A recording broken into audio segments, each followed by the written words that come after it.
Merci parce que Zaki Mikolo Belé, tout coutanité, tout ça qui tout soit dans la préparation à la prière et à ma côté là, n'est ma cambezo évolué.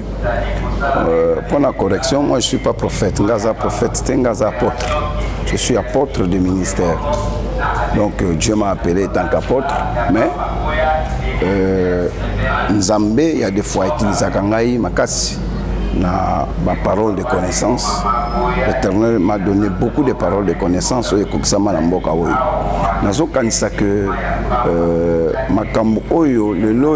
le monde se fait prophète. C'est là où il y a un danger. C'est là où il y a un danger. Un prophète, c'est un messager de l'Éternel. Celui qui parle de la part de Dieu. Celui que l'Éternel met sa parole en lui. Mais l'autre comme comprendre par des choses vraiment comme mon boulot terrain est prophète et comme mon boulot s'il vous plaît comme mon boulot parce que tout le monde il dort comme ça, il se réveille, il devient prophète. Tout le monde autrefois on le connaissait pasteur, autrefois on le connaissait apôtre, autrefois on le connaissait évangéliste, mais aujourd'hui va se transformer dans un prophète. Alors comment peut sa confusion, mais il y a des vrais prophètes, il y a aussi des mauvais prophètes. Donc dans ce moment-là, un bon prophète, et quand il parle ces choses, quand il dit ces choses, et Makambezo s'accomplir. C'est un vrai prophète. Ok. Pour la politique, parce que moi-même j'ai ma communauté, la communauté apostolique Mont Carmel, où on a bandé depuis 1988 jusqu'à aujourd'hui. Nous atteignons au moins plus ou moins quelques centaines d'églises. Donc pour te dire que je suis l'homme de masse, donc des pasteurs m'écoutent à cause du ministère où nous avons bâti Katinangaï tant qu'apôtre.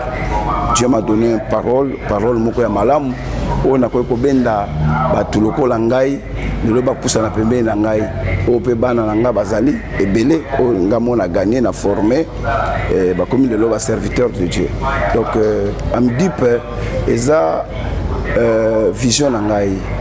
Je pensais que na réunir ma serviteur de Dieu, même au dans l'église, il y a 2 personnes, 3 personnes, na réunir bango, bazaka mi batuna nzambe. Et j'ai compris que aujourd'hui les hommes de Dieu, baza vraiment valeur ou les assoutés à basa nzambe. Ça nous fait un peu mal.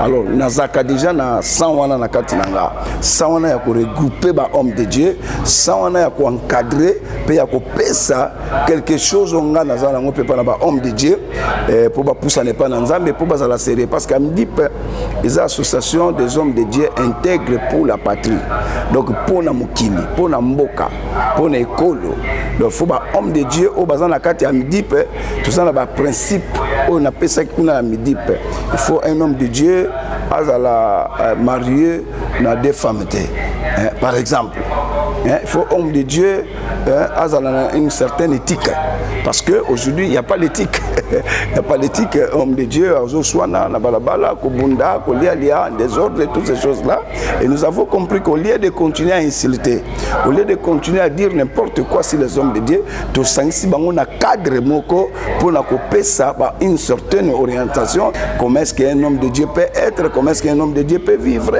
comment est-ce qu'un homme de Dieu peut faire l'exploit parce que tu comprenais que Seri Mususu batuna nzambe bazwaki musala nzambe lokola musala moko ya pamba kozwa bakisi kokotsa wakati na évangile et tout ça mais on les a montré que rien qu'avec Jésus rien que ce que vous a converti et si tu es réellement appelé et aux élites tanayo o nzambe alobaki na yo il finira toujours à vous élever il finira toujours à faire ce que ton cœur aussi désire pour na mboka na biso nazoloba selonga to omikae ndeko journaliste nga nazomona biso na mboka na biso zana mutema be makasi on ne veut pas accepter les œuvres que les gens sont en train de faire tout de suite là na uti na commune ya Kasavubu na uti na Gambela précisément na Gambela mais na tali na koti Gambela Shaba na moni nzela papa ngana na botami na Njil na quartier 4 na babala boko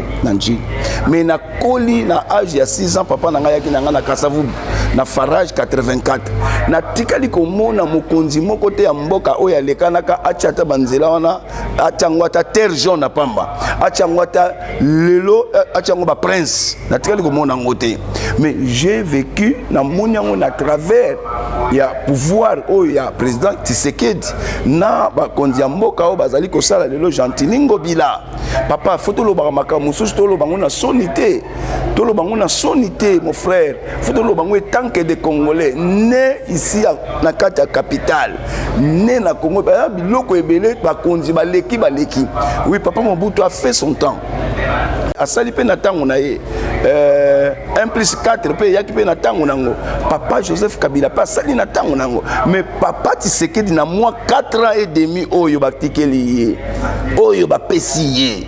Na ba complication mais ce qu'il a fait papa to lo bango na sonité asali eloko malamu mboka ezokende malamu marbe ba dongolo miso marbe ba ennemi diable azanga te akotika biso liberté mais Dieu avec Dieu nous vaincrons nga mutu na monike na mapona mindingi tozokende na ba jeu électoral on a yebisa bana ya Congo bazala kimia ba pesa chance na papa na biso Tshisekedi a passé deuxième mandat oyo akosala sur plus que koleka nga pona nga na lobiki ba pesa chance na président na biso Tshisekedi parce que azosala malamu na batu na ye surtout que na mboko oyo ba pesa ba place ba chance neti na province ya Kinshasa ba pesa Kinshasa c'est pas ya papa Gentili Ngobila ba pesa pe chance c'est pas ya papa Godem Poi bango na batu azosala kamima association na bango neti na ville na biso ya Kinshasa en tout cas na mukonzi na bango président Tshisekedi en tout cas ça marche.